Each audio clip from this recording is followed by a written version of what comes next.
विष्णवे नमः। वसुदेवसुतं देवं कंसचारूरमर्दनं देवकी परमानन्दं कृष्णं वन्दे जगद्गुरुं। सदाशिवसमारम्भां शङ्कराचार्यमध्यमाम् अस्मदाचार्यपर्यन्तां वन्दे गुरुपरम्पराम्। बोले श्री एकादशी मैया की जय। श्री युधिष्ठिर ने पूछा, जनार्दन, मुझ पर आपका स्नेह है, अतः कृपया करके बताइए कि कार्तिक के कृष्ण पक्ष में कौन सी एकादशी होती है।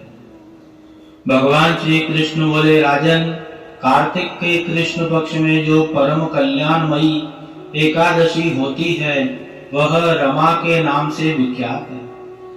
रमा परम उत्तम है और बड़े बड़े पापों को हरने वाली है।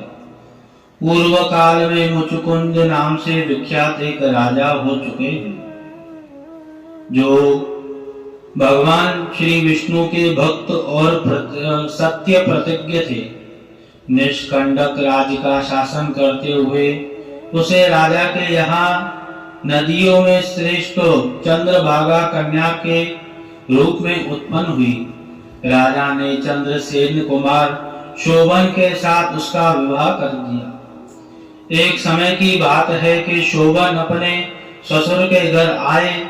उसके यहाँ दशमी का दिन आने पर समूचे नगर में ढिंढोरा पिटवाया जाता था कि एकादशी के दिन कोई भी भोजन न करे। यह दंडी की घोषणा सुनकर शोभन ने अपनी प्रिय पत्नी चंद्रभागा से कहा, प्रिय, अब मुझे इस प्रकार क्या करना चाहिए, इसकी शिक्षा दो। चंद्रभागा बोली, प्रभु, मेरे पिता के घर पर तो एकादशी को कोई भी भोजन नहीं कर सकता। हाथी, घोड़े, हथिया के बच्चे तथा अन्य पशु भी अन्य घास तथा जल तक का आहार नहीं करते। फिर मनुष्य एकादशी के दिन कैसे भोजन कर सकता है? प्राणनाथ, यदि आप भोजन करेंगे तो आपकी भरे निंदा होगी। इस प्रकार मन में विचार करके अपने चित्त को दृढ़ किया। शोभन ने कहा, प्रिय, तुम्हारा कहना सत्य है, मैं भी आज उपवास करूंगा। देवक का जैसे विधान हो वैसा ही होगा। भगवान श्री कृष्ण कहते हैं कि इस प्रकार दृढ़ निश्चित करके शोभन ने व्रत के नियम का पालन किया। क्षुधा से उनके शरीर में पीड़ा होने लगी, अतः वह बहुत दुखी हुए। भूख की चिंता में भरे भरे सूर्य अस्त हो चुके गए।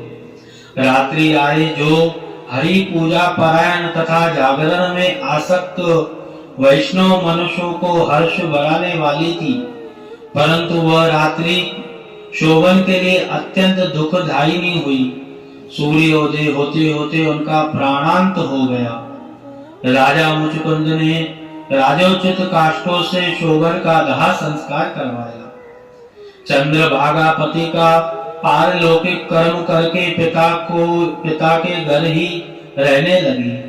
नृपश्रेष्ठ रमा नामक एकादशी के व्रत के प्रभाव से शोभन मंदराचल के शिखर पर बसे हुए परम रमणीय देवपुर को प्राप्त हुए। वहां शोभन द्वितीय कुबेर के भांति शोभा पाने लगा। राजा मुचुकुंद के नगर में सोम शर्मा नाम से विख्यात एक ब्राह्मण रहते थे। वह तीर्थ यात्रा के प्रसंग में घूमते हुए कभी मंदराचल पर्वत पर गए। वहां उन्हें शोभन दिखाई दिया। राजा के दामाद को पहचान कर वो उनके समीप गया। शोभन भी उस सर्वश्रेष्ठ ध्वज श्रेष्ठ सोम शर्मा को आया जान शीघ्र ही आसन से उठकर खड़ा हो गया और उन्हें प्रणाम करने लगा। फिर क्रमशः अपने ससुर राजा मुचुकुंद के प्रिय पत्नी चंद्रभागा तथा समस्त नगर का कुशल समाचार पूछा। सोम शर्मा ने कहा, राजन, वहाँ सबके कुशल है।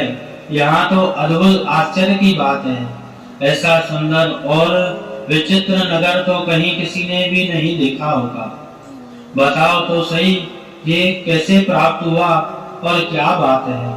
शोभन बोले, ध्वज श्रेष्ठ, कार्तिक के कृष्ण पक्ष में जो रमा नाम की एकादशी होती है, उसी का व्रत के प्रभाव से मुझे ऐसी नगरी प्राप्त हुई है। ब्राह्मण, मैंने श्रद्धाहीन होकर इस उत्तम व्रत का अनुष्ठान किया था, इसलिए मैं ऐसा मानता हूँ कि यह नगर सदा स्थिर रहने वाला नहीं है। आप मुचुकुंद की सुंदर कन्या चंद्रभागा से यह सारा वृत्तांत कहिएगा। शोभन की बात सुनकर सोम शर्मा ब्राह्मण मुचुकुंदपुर में गए और वहां चंद्रभागा के सामने उन्होंने सारा वृत्तांत कह सुनाया। सोम शर्मा बोले, शुभे, मैंने तुम्हारे पति को प्रत्यक्ष देखा है तथा इंद्रपुरी के समान उन्होंने धुरधर्ष नगर का भी अवलोकन किया है। वह उसे स्थित बतलाए थे, तुम इसको स्थिर बनाओ। चंद्रभागा ने कहा, ब्रह्मर्षि, मेरे मन में पति के दर्शन की लालसा लगी हुई है। आप मुझे वहां से ले चलिए, मैं जाना चाहती हूँ। भगवान श्री कृष्ण ने कहा, राजन, चंद्रभागा की बात सुनकर सोम शर्मा उसे इस स्थान पर मंदराचल पर्वत के निकट वामदेव मुनि के आश्रम पर गए।